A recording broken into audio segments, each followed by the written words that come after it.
बोधमयम नित्यम, गुरु की वंदना कर रहे हैं। वंदे बोधमयम नित्यम गुरुं शंकर रूपिणं यमाश्रितो वक्रोपि चंद्रः सर्वत्र वन्द्यते। महाराज अपने सदगुरुदेव भगवान को प्रणाम किया। तत्पश्चात गुरुदेव की वंदना के बाद महर्षि वाल्मीकि महावीर भगवान की वंदना करते हैं।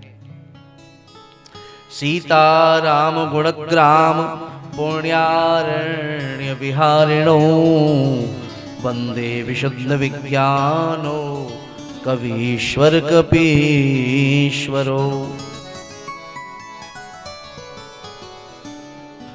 श्री गुरुदेव भगवान की वंदना के पश्चात गोस्वामी जी महाराज श्री वाल्मीकि जी को और तत्पश्चात श्री हनुमान जी को प्रणाम करते हैं। बोले ये दोनों महात्मा हैं। कैसे महात्मा? बोले सीताराम गुणग्राम पुण्यारण्य विहारिणो। ये दोनों सीताराम रूपी गुणग्राम में ये दोनों विहार करते हैं। भगवान राम और जानकी के अपार चरित्रों का जो पवित्र वन है उसमें ये दोनों विहार करने वाले हैं। श्री वाल्मीकि ऋषि वाल्मीकि जी और श्री हनुमान जी महाराज। महाराज अत्यंत पवित्र विज्ञान युक्त भगवान श्री राम जी के चरित्र का कथन करने में ये दोनों ही अत्यंत कीर्तिवान हैं। इसलिए श्री हनुमान जी महाराज को श्री वाल्मीकि जी को हम प्रणाम करते हैं। बाद में माँ जानकी को भी प्रणाम किया। क्यों? जानकी जो है वह शक्ति है और बिना शक्ति के ब्रह्म का क्या अस्तित्व। हालांकि जब हम उस पराकाष्ठा पर पहुंचते हैं तो वह जो परम तत्व है वह लिंग भेद से परे है। न वहां स्त्रीलिंग है न पुल्लिंग है। लेकिन जब तक सगुणोपासना है, जब तक हम सगुण की उपासना कर रहे हैं तो सगुण की उपासना में तो लिंग भेद है। तो गोस्वामी जी महाराज ने भगवती पराम्बा शक्ति को प्रणाम किया है मां जानकी के रूप में। उद्भव स्थिति संहार कारिणीं क्लेशहारिणी सर्वश्रेयस्करीं सीतां नतोऽहं रामवल्लभाम्। मां जानकी को प्रणाम किया है। शक्ति प्रकृति के मूल में है। कण कण में शक्ति विद्यमान है। हम जब भी जिनकी भी उपासना करते हैं तो उनके मूल में भी शक्ति है। हम लोग कीर्तन करते हैं तो पहले गौरी फिर शंकर, पहले सीता फिर राम, पहले राधा फिर कृष्ण।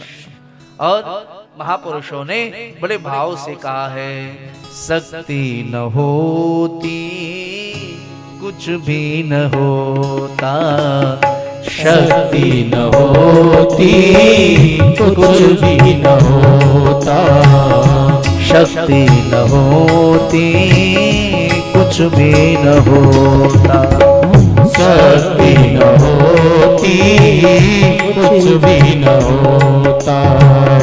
हम भी न होते तुम भी न होता, हम भी न होते तुम भी न होता, हम भी न होते तुम भी न होता, शक्ति न होती कुछ भी न होता, शक्ति न होती कुछ भी न होता।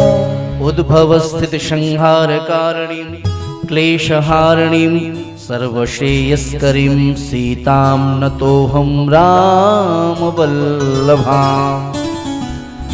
मां जानकी को हम प्रणाम करते हैं। महाराज अपनी भ्रकुटी से संसार को वह प्रकट करने वाली है मां जगदम्बा। वही स्थिति अर्थात पालन करने वाली हैं, संहार करने वाली हैं, समस्त जीवों का सर्वश्रेष्ठ करीम अर्थात कल्याण करने वाली है।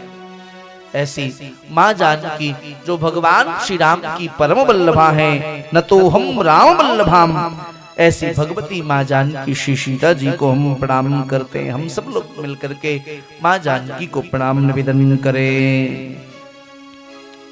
तत्पश्चात भगवान श्री गोस्वामी तुलसीदास जी महाराज ने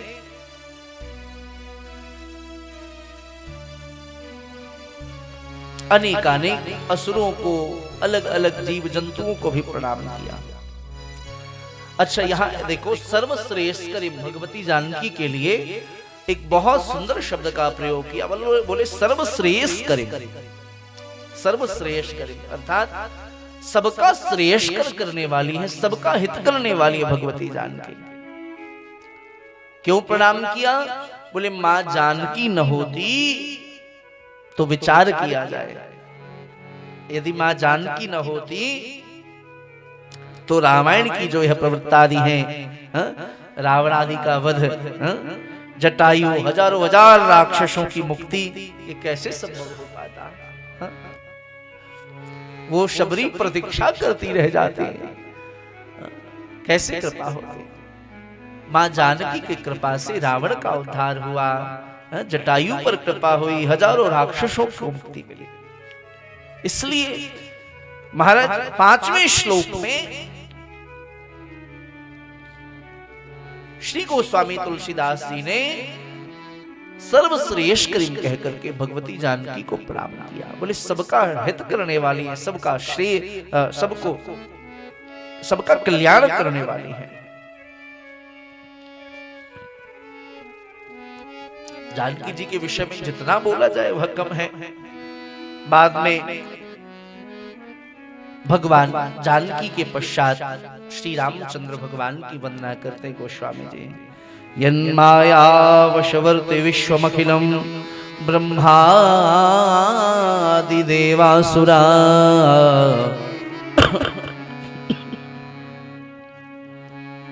जानकी जी की बात चल रही है, एक चर्चा कर ले फिर आगे बढ़ते हैं। अभी पूज्य मलुक पीठ वाले महाराज जी बहुत प्यारी बात कह रहे थे कुछ दिन पहले। बोले जैसे श्रीमद् वृंदावन में कैसी अद्भुत चमक है, आप सब वृंदावन जाते होंगे तो वहां की एक अलग छवि है। तो आदरणीय श्री योगी जी ने कहा, बोले महाराज इतना पैसा लगा दिया अवध में, अयोध्या में इतना पैसा लगा दिया, फिर भी चमक आ ही नहीं रही है। अयोध्या जी में इतना पैसा लगा दिया लेकिन वृंदावन जैसी चमक नहीं आ रही। तो पूज्य मलुक पीठ वाले महाराज जी ने इसी श्लोक को आधार लेकर के बड़ी प्यारी बात कही, मुझे ऐसा लगता है।